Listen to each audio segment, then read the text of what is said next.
two, three. Take me out to the ball game. Take me out to the crowd. Buy me some peanuts and Cracker Jack. I don't care if I ever get back. Oh, it's root for the Cubbies. If they don't win, it's a shame. For it's 1, 2, 3 strikes, you're out at the old ball game. Hey! This is the Monday Morning Quarterback on the 21st of May 2018 from WBRN Radio and on the Boston Red Network. We have some of the talk shows today. We'll start in our canned version with Bernie Sanders talking about the issues of progressive candidates. Progressive candidates, as many are aware, there have been a debate within the Democratic Party. We have Ms. Abrams running in Georgia on a progressive ticket that is targeted towards African Americans, women and suburban Georgians and the working class, not in any particular order. About Medicare for all, that has been a basic banner, and in Georgia you need that banner. And also in Omaha, Lincoln, Nebraska, the campaign there, the progressive campaign waged there. Now you have this old argument, as Jesse Jackson would call it, a silly argument, about progressives versus party standard bearers, in other words, quote-unquote safe candidates. Part of the problem with safe candidates is the Democratic Party had what they called a safe candidate that incidentally was at Yale University wearing a Russian hat, giving a commencement address, one Hillary Clinton. But no candidate can be too safe in the era of new politics. The politics in the U.S. is not stagnant. It is dynamic. Static, I should say. It is anyway. It's continually ebbs and flows. And as Bernie said, this whole idea of the Mueller investigation is good, but the problem is that the media has been using it, and Stormy Daniels, you'd think Stormy Daniels was running in many congressional districts, running for governor of various states, for the House of Representatives, for Justice of the Peace, and what have you. Excuse me. The problem with this type of case is that it is under investigation, and you need to underline the words under investigation. It's not a final product. And to use that on the campaign trail is suicidal. What the Democrats have been doing, at least some portions of the Democratic Party, is using the old Russian Axis Cold War scenario. The country has went past that. And part of the reason for that was the emergence of DJ Trump and his America First policy, but at the same time having a more favorable slant towards the Russian Federation, the old Soviet Union. And the polling has shown that has not hurt Trump. So you don't campaign on an issue that is not hurting your opponent and his party. You campaign on issues like health care that are hurting ordinary people. You have the Medicaid fight in places like Georgia. And in various other states, the Commonwealth of Kentucky, the work requirements that would destroy Medicaid as we know it, literally. Because what would happen there, particularly in Louisiana, with the nursing home closures would collapse the nursing home business in Louisiana. Many others would have to go out of business. And that could be a model used in other states. It also affects this funding called Medicaid, which has been expanded in many states. And it becomes a kind of a complicated situation in that the department known as Medicare and Medicaid Services are the ones in the human, in the Human Services Department of the federal government.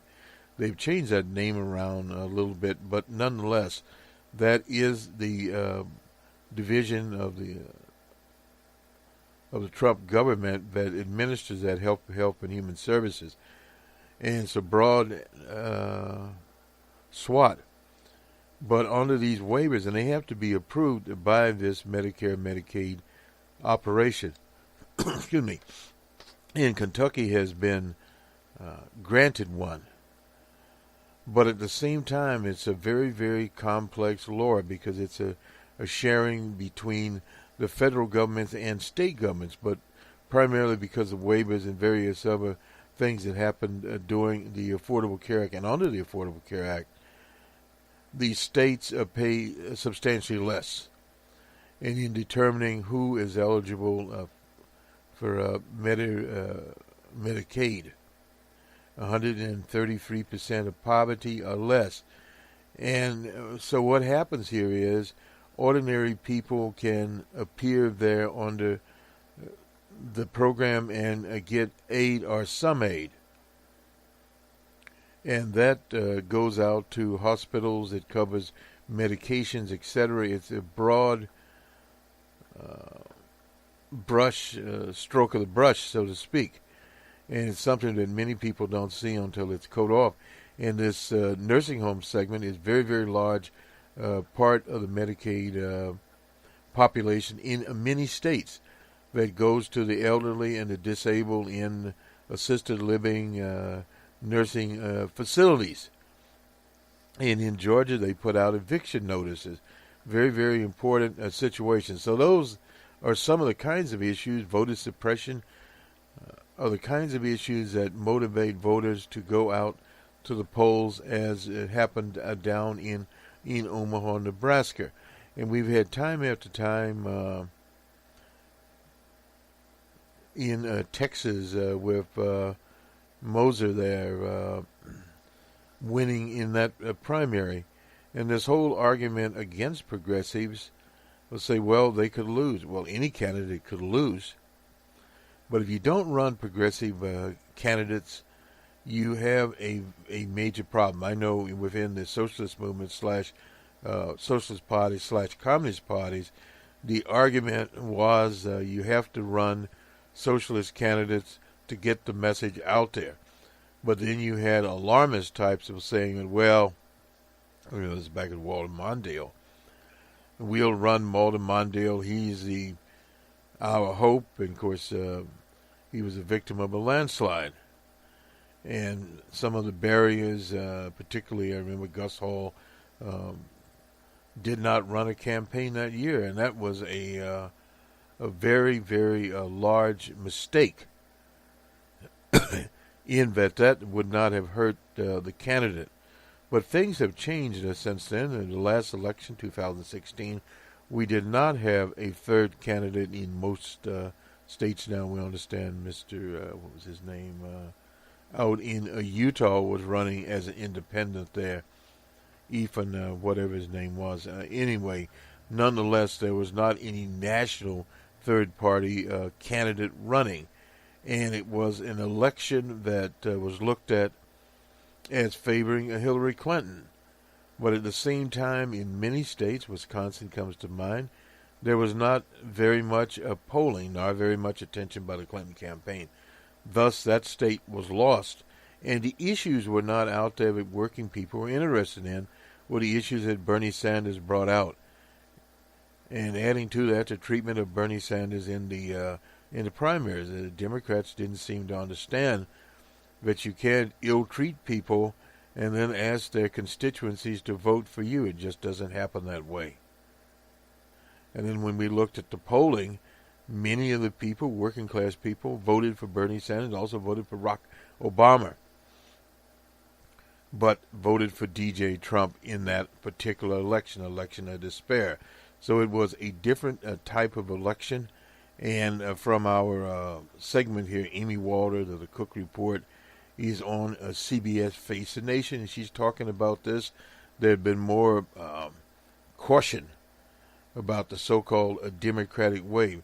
Well, the Democratic wave will happen if the grassroots gets out the true base of the Democratic Party. If it doesn't happen, it will not happen. We just looked at the news from Venezuela. Comandante Munoz, they're winning a re-election handily in Venezuela. Now, you have these other parties, or other candidates, I should say. Some of the parties, the legitimate parties, actually ran, and they got 20-something% of the vote.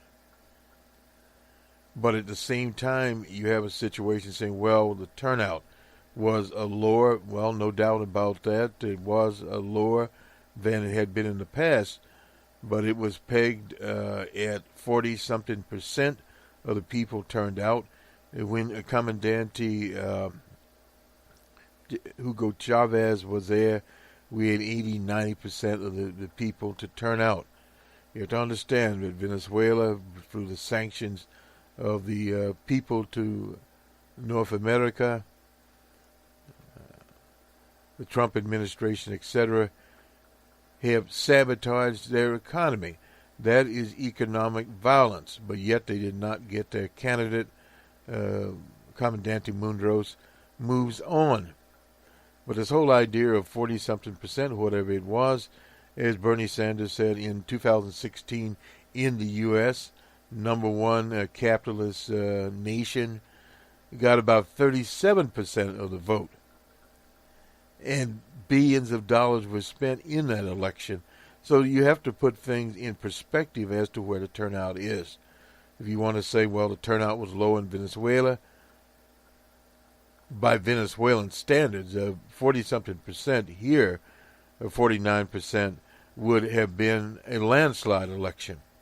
We haven't had that in this country. In some states, yes, you have turnouts over 50%, but in many, you don't have that. You have low turnouts because you don't energize any base, period. That is part of the problem. Happened to us in Ohio. In certain places around Akron, the working class areas, dismal turnout. And part of that was that Dennis Kucinich, the progressive candidate, did not have the funding available to get on TV, period. He went from town to town, city to city to get his message out there. And then in the last few days, the opposition, opportunistic Democrats behind Cadre came out with this situation that Dennis Kucinich was a supporter of President Bashar al-Assad and had went to an event and got an honorarium. Well, you have to understand that Dennis Kucinich, being a progressive, exists on honorariums from various organizations, and then he was forced to give it back, which was a mistake. But he was coming up in the polls, and that just was one of these old tricks but doesn't bode very well. So now you have a situation in Ohio between Cadre, which is a boring candidate, much more boring than old Walter Mondale was, and DeWine. Now, I don't know about DeWine. Evidently, he's not a far-bred himself, but nonetheless, there will be a lot of money in that particular race. We continue our coverage of the volcano on the Big Island, Kilauea, in Hawaii. And let's go there. The latest eruption, lava is flowing. Evacuations are being forced. It's toward the sea. Let's hear a little bit of this. Road with metal plates. Our Lynn Kawano shows us the area. We're at the checkpoint of Highway 130 and Leilani Avenue. Now that Highway 130 is back open, this is a big relief for residents. It cuts their commute by at least an hour. It was only a small section of the highway, but it made a big difference for some whose alternative was along the coast. 130 is a main thoroughfare for a big part of this island, and now it gives those residents an opportunity if they want to go to their home and evacuate, or if not, just gives them an opportunity to go home, check it, and go back to almost normal life. The section was closed between Highway 132 and Old Kalapana Road more than a week ago because of large cracks in the road. Transportation officials installed plates and were prepared to reopen to local traffic. They were hoping Highway 130 would reopen this morning, but new cracks appeared overnight. DOT officials inspected those cracks during the day and determined it was still safe enough for residents to use the road. I'm Lynn Kawano, Hawaii News Now. As we mentioned, a condition red remains in effect for the Big Island. In addition to the dangerous levels of sulfur dioxide, ash is falling across the Ka'u district, reaching as far as Pahala. Now, our winds play a big role in determining air quality. So this is basically where the Hawaiian eruption is on the Big Island there, and we'll continue to keep you up. This incidentally is Hawaii News Now out of Honolulu, Hawaii, and just looking at it's 78 degrees at Kailua. It's a nice 72 degrees. We look upon that with great pleasure there. Now let's just check here. Sometimes we have things sitting around that we want to the governor, and a lot of these legislatures, incidentally, skipping here in states are still in session in their final sessions, days of their sessions, I should say. In Louisiana, John Bell Edwards vetoed a budget, so they're going to start a special session. Basically, the same thing is happening in Minnesota as we check around. This is from the Picayune newspaper in New Orleans, Louisiana. Big item here is Beyonce buys a church in New Orleans. So again, things tend to happen. We'll leave Louisiana now and move on once more here.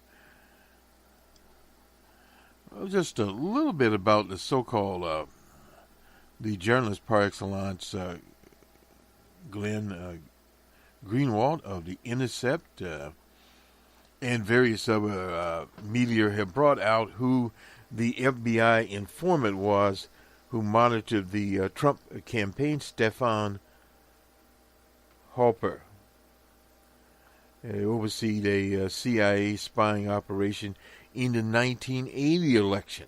So this gentleman has been around for very, very a long time. 4 decades ago, Halper was responsible for a long-forgotten spying scandal in the 1980 election. We were just talking about that a little bit. This was a campaign of Ronald Reagan under CIA officials managed by Halper, and reported on the direction at that time of the former CIA director George H.W. Bush. And he was a vice presidential candidate, got caught running a spy operation from inside the Carter administration. The plot involved the CIA operatives passing classified information about Carter's foreign policy to Reagan campaign officials in order to ensure the Reagan campaign knew of any foreign policy decision that President Carter was contemplating. Over the past several weeks, the House of Representatives have been claiming that the FBI during the 2016 campaign used an operative to spy on the DJ Trump campaign. The controversy escalated when DJ Trump joined the fray. That was on Friday morning. Reports are there was indeed at least one FBI representative implanted for political purposes into my campaign, he said. And now names come out. The Washington Post had an article on this. In response, the Department of Justice and the FBI and various media spokesperson did not deny the accusation, but they sort of just quibbled with the language. On the 8th, the Washington Post described the informant as a top-secret intelligence source, and said it wasn't that secret, from 40 years ago. Top-secret source, and basically they said putting his name out there would compromise things, but people knew who this character was. cited Department of Justice officials as arguing that disclosure of his name could risk lives by potentially exposing the source of U.S. citizens who had been providing intelligence to the CIA and FBI for years, 40 years. The top Democrat and on the Senate Intelligence Committee, that's Mark Warner, spent much of last week working to ensure the confirmation of DJ Trump's choice, a known torturer, Glenn Haspel, to the CIA. And, of course, she made it there. But now, as a result of some old choices by the nation's largest media outlets, everyone knows the name of the informant, Stefan Halper. Halper's history is quite troubling, particularly his central role in scandal in the 80s. Equally troubling are the Department of Justice and FBI's highly inflammatory and at best misleading claim that they may try to prevent Halper's identity from being reported. To begin with, it's obviously notable that a person the FBI used to monitor the Trump campaign is the same person who worked as an operative in the Reagan effort there. The New York Times in 1983 said the Reagan campaign spying operation involved a number of retired CIA officials, and it was highly secretive. The article by Leslie Gibb added that it was sources identified as Stefan Hoppler, a campaign aide in providing 24-hour news updates and policy decisions to the traveling Reagan party. As a person in charge, Hoppler, of course, is now 73, worked with Donald Rumsfeld, and these are names there, the late Alexander Haig, and Tricky Dicky Cheney. The scandal first broke in 1983. The UPI suggested that Hoppler's handle for the operation was Reagan's Vice President George H.W. Bush, who had, of course, been a CIA director. And also they brought in some guy named Ray Klein, who's also dead now, who worked on the Bush 1980 campaign before Bush ultimately became Reagan's vice president. So they were all embedded in here, nothing new here. Hoppler, through his CIA work, had extensive ties to the Bush family. If you remember that the CIA's previous meddling in the 1980 election, it openly support for George H.W. Bush, of its former director, and in 1980, the Washington Post published an article reporting the extraordinary, unusual, and quite aggressive involvement of the CIA in the 80 election. That's something I had not thought about for a very, very long time. Coming in from the coal and going out to the Bush campaign is a topic here. In 2016, top officials from the intelligence community similarly rallied around Hillary Monster Clinton. The former acting director, Morrill, was not only endorsed Clinton in the New York Times, but claimed that Putin had recruited Trump as an unwilling person. Anyway, General Michael Hayden pronounced Trump as a clear and present danger. But this just shows you the reach of these CIA operatives and these candidates. Last night, both the Post and Times, whose reporters, like pretty much everyone else in Washington, knew exactly who the informant was, published articles that which deferring to the CIA by not naming him. In other words, these cozy in-bed things who caught the Post and the Times with as OEJ would say, with their proverbial pants down. The informant was a so-called American academic. This is George Papadopoulos' case, and Carter Page was not much of one. He taught a course, I think, at the British University. I don't know about his academic credentials, and no doubt that will come out. Despite how well known he is in Washington, despite publishing so many details about him that anyone with Google would have been able to instantly know his name. The Post and the Times needlessly and bizarrely refused to identify him. This is part of this old cozy relation here, but it all fell apart. In any event, publications of those articles by the Times and Post last night made it completely obvious who the FBI informant was. The right-wing Daily Caller's investigative reporter Chuck Ross on Thursday had published an article reporting that a longtime CIA operative who is now a professor at Cambridge repeatedly met. I didn't know he was at Cambridge now. Stepan Harper.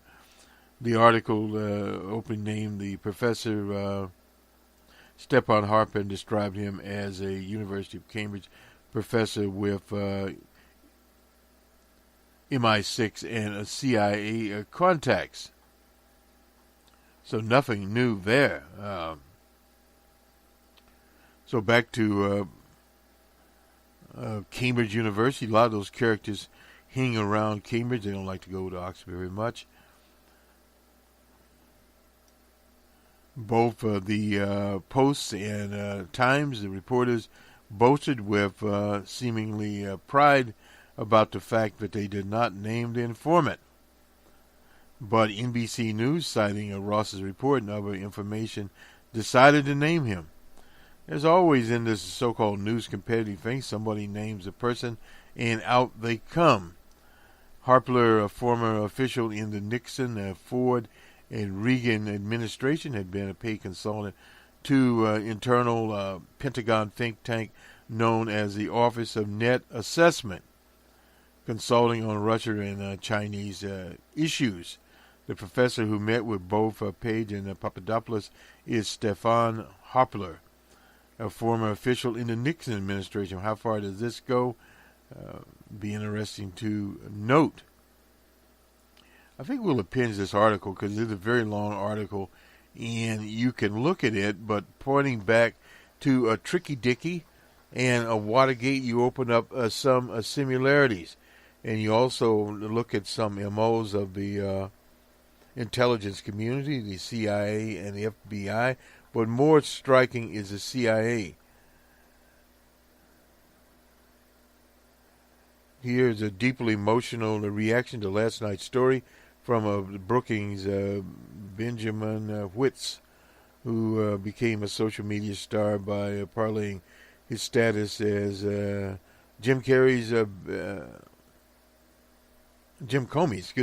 best friend and long-standing loyalist to security agencies into a leading role in this particular situation here.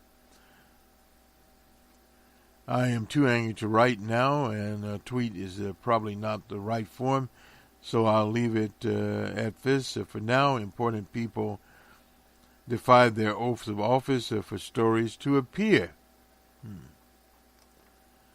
Whitz claimed that all this results in the outing of some sort of sensitive intelligence source is preposterous, given how publicly known Harper's role as a CIA operative had been for decades. And everybody has got CIA on his back. They know who he is. And anyone has been around, as LBJ used to say, had been to a goat roping contest.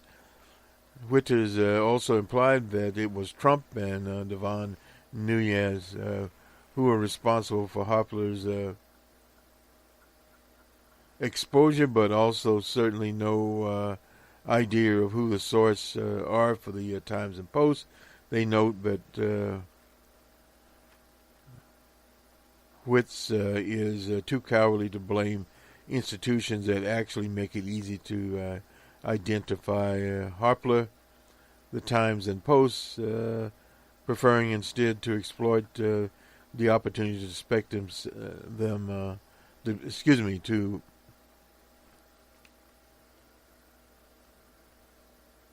deplete the enemies of his friend Jim Comey as a traitor. Depict. I'm sorry, did I say deplete? Yeah, probably are. Anyway, so whatever else is true, the CIA's operatives and the FBI informant used to gather information on the Trump campaign has for weeks been falsely depicted as a sensitive intelligence asset rather than what he was, a long-time CIA operative. And that was basically it, with extensive links to the Bush family. Now this brings up who is responsible for a dirty and likely illegal spying operation in the 2008, which he spied on Carter's campaign. So now this thing is big, but where does it go? Well, it doesn't go as far as you would assume it would go because, again, it's part of an ongoing investigation. What can you basically say is Halpers was embedded in the Reagan campaign to spy on the Carter campaign and to keep an eye on Jimmy Carter. But it's a little bit different with DJ Trump and these low-time operators here.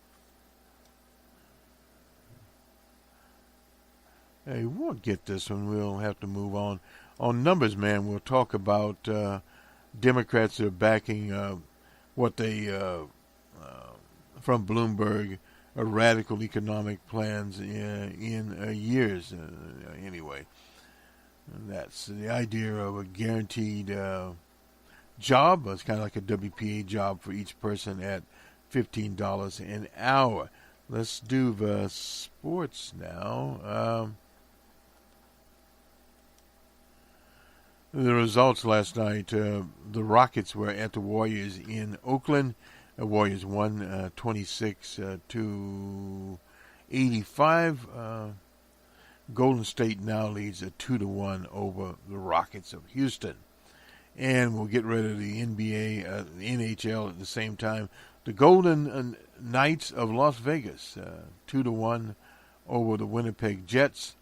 And they win the series 4-1, the upstarts from Las Vegas, Nevada. Well, let's do the baseball scores as we end up our Monday morning quarterback here. The Orioles were at the Red Sox in Boston and were shut out by the Red Sox 5-0 in Fenway Park. The Athletics and Blue Jays, Athletics 9-2 in that contest. The Cubbies and Reds in Cincy, 6-1 was the final score. Mr. Debish finally got his win. The line score there was 10 hits and no errors, and for the Reds, 3 hits and 1 error. I don't like the sound of that name. The D-backs and Mets in New York, Mets 4-1. The Marlins in Atlanta. Atlanta 10-9, a slugfest going on there. The Marlins had 10 hits and 1 error, and Atlanta had 12 hits and 2 errors. I guess they won the game. The Dodgers and Nationals in Washington. There was a doubleheader yesterday, and the Dodgers came out on top, and they also came out on top today. Mr. Wood finally got a win.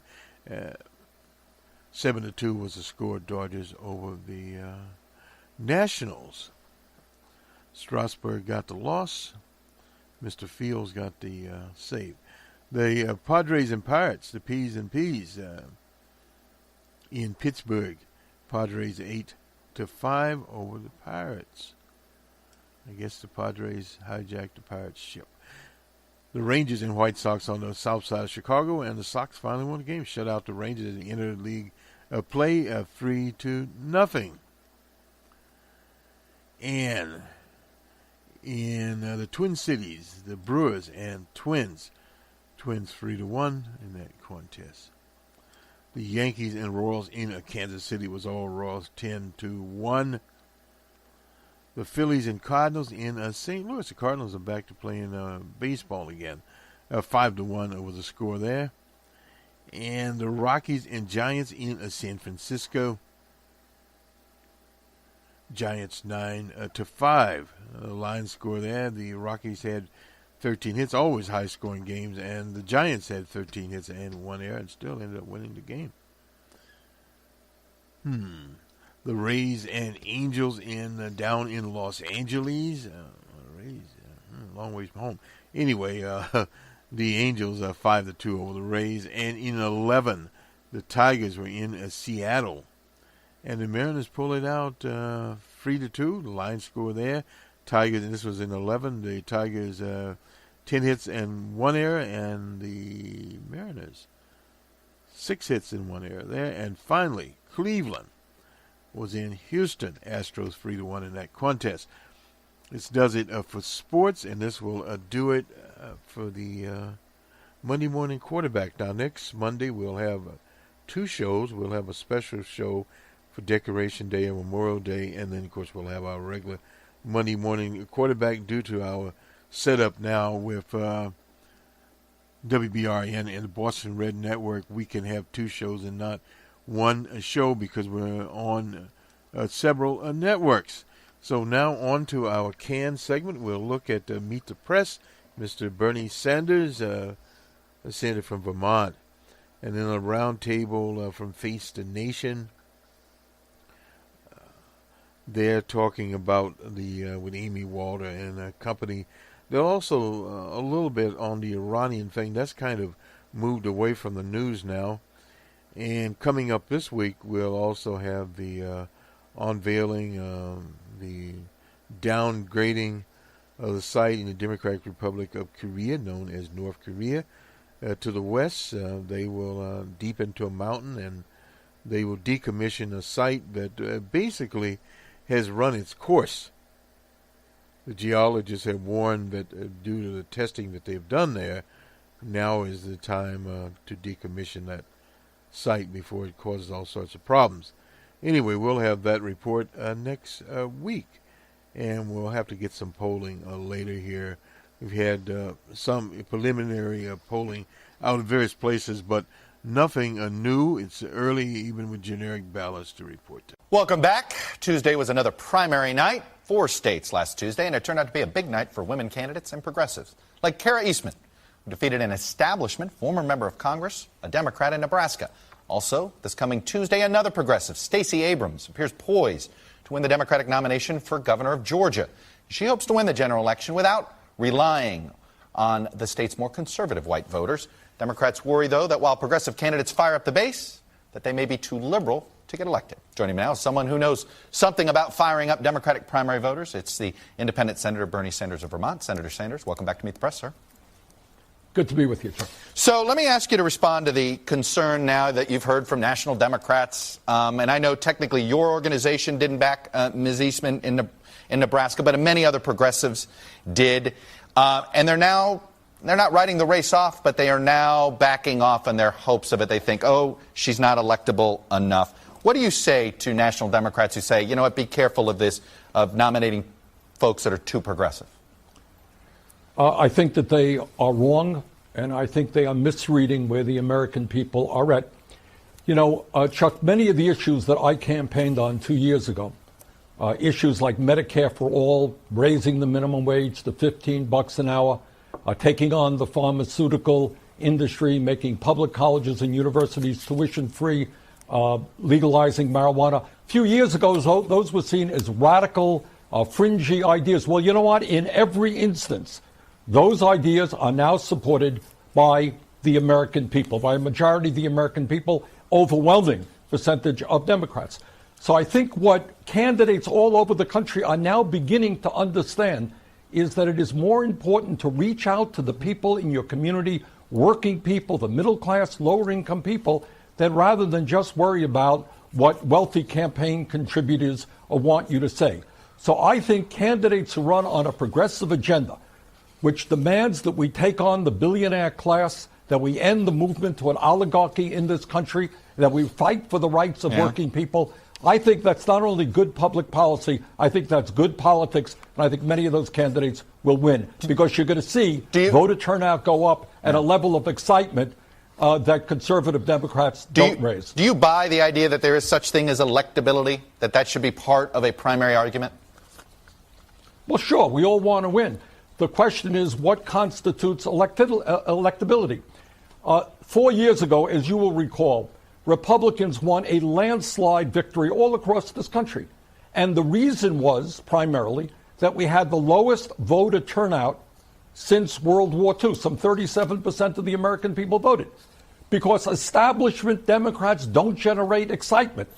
And I think when you have progressive candidates, and we have seen this now for the last year and a half, since Trump has been elected, we have seen progressive candidates seeing voter turnout go up because the people in their communities know that it's time to stand up and fight. That's what they want to see. So the goal of the Democrats, it seems to me, in 2018, has got to be significantly raising voter turnout, and you do that by talking about the issues that working families care about. Well, it's funny you talk about you got to messaging there, and I think I have an idea of where your answer is going to be, but I spent a lot of time just now talking about the Russia investigation, the Mueller probe.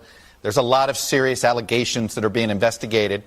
At the same time, you hear from rank-and-file voters. Senator Klobuchar, for instance, a Democrat from Minnesota, said recently, they're not asking me about Russian bots, okay? They're asking me about things like soybean exports.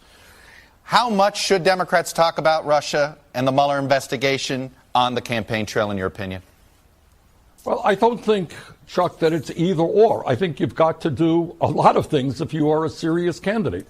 I think it's appropriate to talk about the need to protect American democracy, to make sure and examine fully and support the Mueller investigation to determine whether or not the Trump campaign colluded with the Russians. I think that's terribly important. I think that when we talk about preserving and fighting for American democracy, we got to stand up to voter suppression, which Trump and many Republican governors all over this country are pushing, trying to make it harder for people to vote. We got to deal with excessive gerrymandering. So when we talk about protecting American democracy, absolutely, you got to look at what Mueller is doing. But that's not all that's going on in this country. Right. What you are seeing all over America, in my state and all over this country, is people trying to survive on $9 or $10 an hour. They can't afford housing. They can't afford prescription drugs. They have no health care, or they can't afford health care. They can't afford to send their kids to college. They're sick and tired of seeing the growth in income and wealth inequality. You must talk about those issues as well. Do you believe it's still jumping the gun to talk impeachment? Do you still discourage? Nancy Pelosi said the talk of impeachment on the campaign trail is actually a gift to the Republicans and President Trump. Do you agree with her? Yeah, I do. I mean, I think you allow the investigation to go where it goes. I'm a member of the United States Senate. And if Trump is impeached, I will have to be making a decision, voting on that. You can't jump the gun and determine that somebody should be impeached when you're going to be voting on the impeachment issue.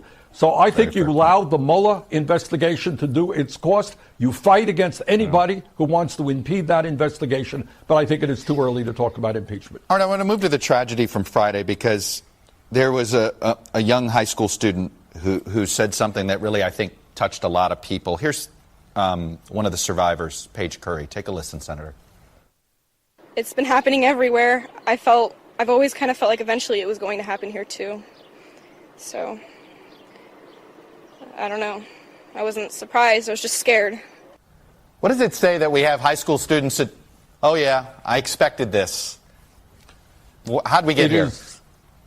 Chuck, it is unspeakable. It really is. To see the kids all over this country who go to a place where they should feel safe, where they can focus on learning, are now worried about the things we saw in Texas or in Florida a few months ago. Have you guys done enough? Unspeakable. Have you guys done enough in the Senate? Of course not. Of course not. But it's like every other issue. The American people are united, overwhelmingly, gun owners, non-gun owners, on common sense gun safety legislation. Expand background checks. Do away with the gun show. Then why, if they are, how come this stuff doesn't ever pass? It's a three-letter word. It's the NRA, and it's Trump and the Republicans who don't have the guts to stand up to these people, and that's pretty pathetic. And what you are seeing in general, it's not just the NRA. It's tax reform, where you give huge tax breaks to billionaires, where Republicans want to throw 32 million people off of health care. You got a Congress dominated by a handful of billionaires, and the NRA and other right-wing organizations, and that is enormously unfair to the children of this country, kids in those high schools, and the American people in general. There was a time you weren't so tough on the NRA back in the 90s. Do you believe they've changed or you've changed? First of all, in 1988, I probably lost an election because I called for the ban on assault weapons in a state that had no gun control. But the NRA, frankly, which once was, believe it or not, a gun safety organization teaching kids how to use guns safely, has moved to be part of become a right-wing political organization, far beyond guns, as a matter of fact. Senator Bernie Sanders, the independent who caucuses with the Democrats from Vermont. Hey, NBC News fans, thanks for checking out our YouTube channel. Subscribe. It's time now for some political analysis. Rehan Salam is the executive editor of the National Review, a policy fellow at the National Review Institute, and now a contributing editor at The Atlantic. Amy Walter is the national editor of the Cook Political Report, and starting next month will be the host of WNYC's The Takeaway. Congrats. Jamel Bowie is the chief political correspondent at Slate and a CBS News political analyst. And Ann Gearan is a White House correspondent at The Washington Post. Amy, let's start off with you. You have all this forecasting of what could be happening in Congress, what might be happening with the president that could influence the outcome in November. You've been writing about what isn't happening. Essentially, the Republicans aren't defecting. They're not running away now that Speaker Ryan has chosen to retire, or whatever we're going to call it.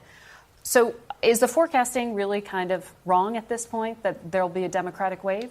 I think the challenge always in this era is figuring out what's noise and then what's actually happening, right? Because there's chaos all the time and trying to separate that out from reality. And so it seems like we have a number of different factors to look at. The first is what you talked about with Larry Kudlow today, which is the fact the economy is doing really well and that the president gets higher ratings on how he's handling the economy than his overall job approval.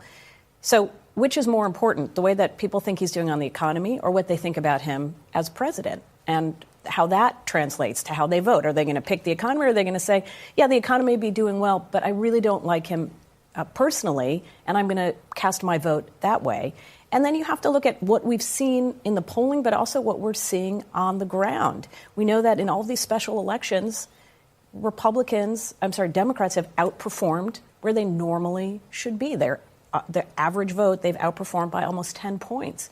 And so is that the right number, or the polls the right number? All of these things I think are going to get mushed together. I think the real question, and this is going to be the challenge for Paul Ryan as we get into these next couple months here of what's going on in Washington, is can Congress stop fighting amongst itself? I think that's when Republicans have their biggest challenge, was when they had the health care fight. The president was fighting with Republicans, tweeting against Republicans.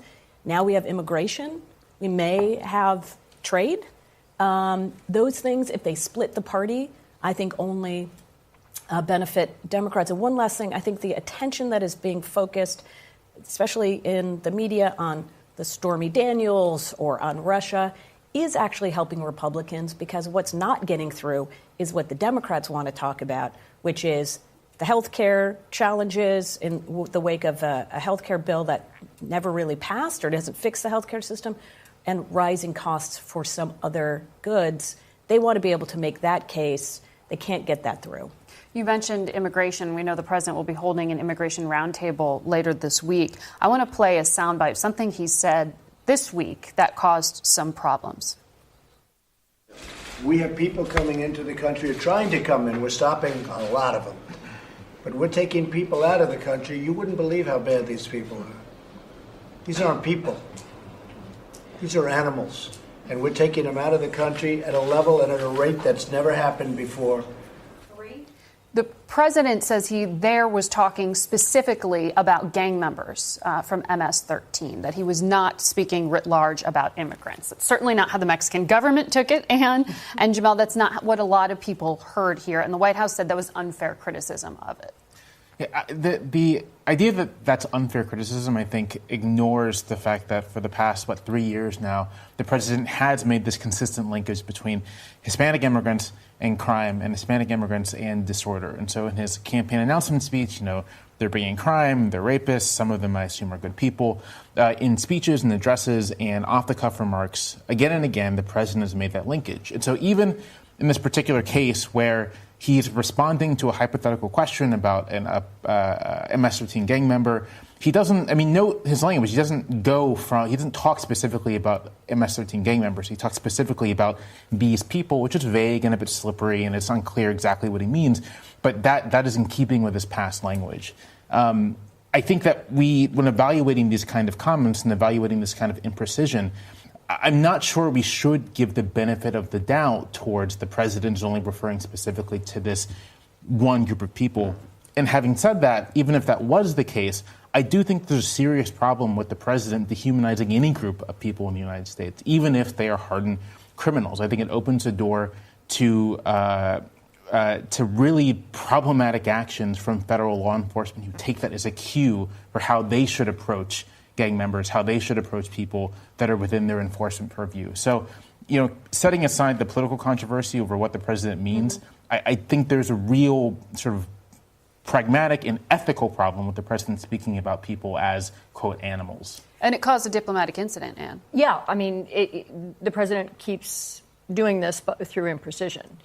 It is clear when you listen to the whole conversation that the woman sheriff who was speaking right before him was speaking about her lived experience of what she does when she can identify or when her agents can, from time to time, see somebody that they would like to be able to report to federal authorities for possible deportation, but are not able to fully report that because of a conflict between state and federal law. Way too complicated for what the president wanted to talk about, clearly, because his response then is these people are animals. And that's what the Mexican government hears. It's what Central American governments hear as well.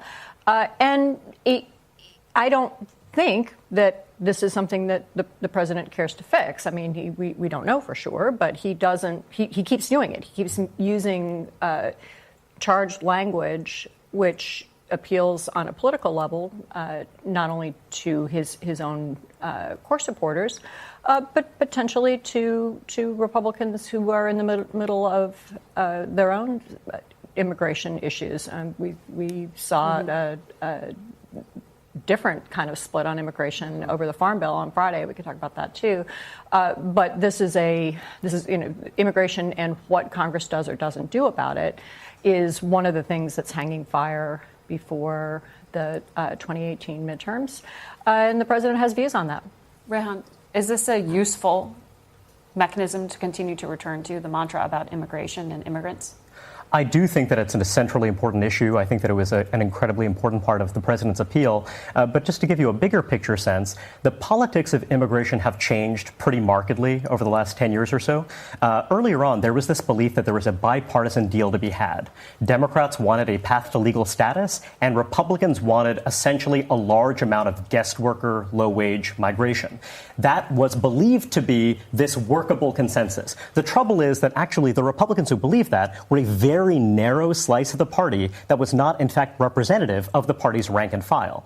So then there is the possibility of some other deal, maybe. But the thing is that then you have President Trump as the reaction to that deal from the right.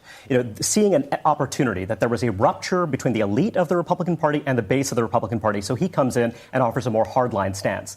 As it happens, though, many of his own supporters also support a path to legal status for some number of unauthorized migrants. Now, the problem is, how do you then course correct again? Mm-hmm. So if you see President Trump as making this one correction to a false understanding of what was the Republican consensus position, then you have to have some other course correction. The problem now, however, is that on the Democratic side, over the intervening decade, there's also been a pretty marked change. One of the false claims that the president made is that he's deporting more of these people than ever. Now, what does these people mean? Who knows? But we do know that President Obama, in his first term, actually was far more successful in deporting criminal unauthorized migrants, right? But the thing is that has actually become a very hotly contested issue on the Democratic side. With things that used to be just very taken for granted, you had all sorts of Democrats, including liberal Democrats, who felt like, well, that's a common sense measure. Those things are very hotly contested by activists on the left.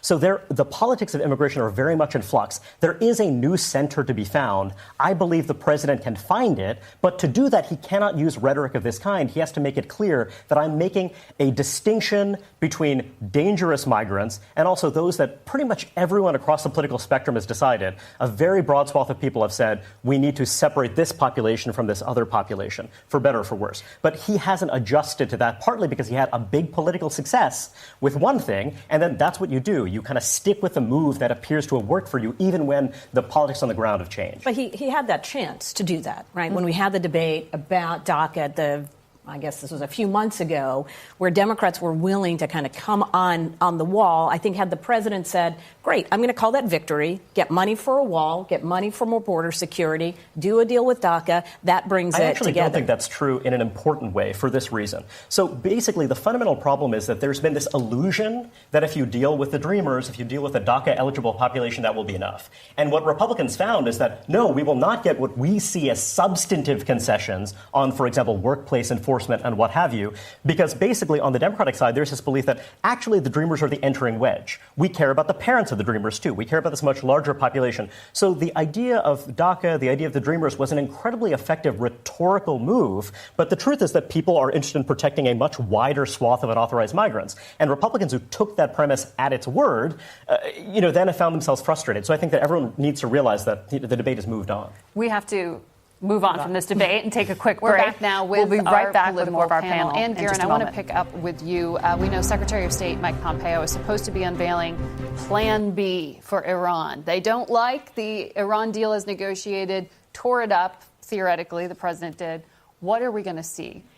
So tomorrow, the Secretary of State is going to lay out what they refer to it as the way forward. Plan B, I think, is a better way to frame it.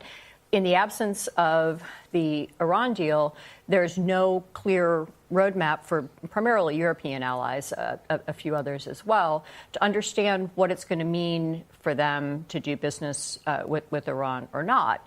Are they going to be subject to U.S. sanctions? If so, when? How big would those sanctions be?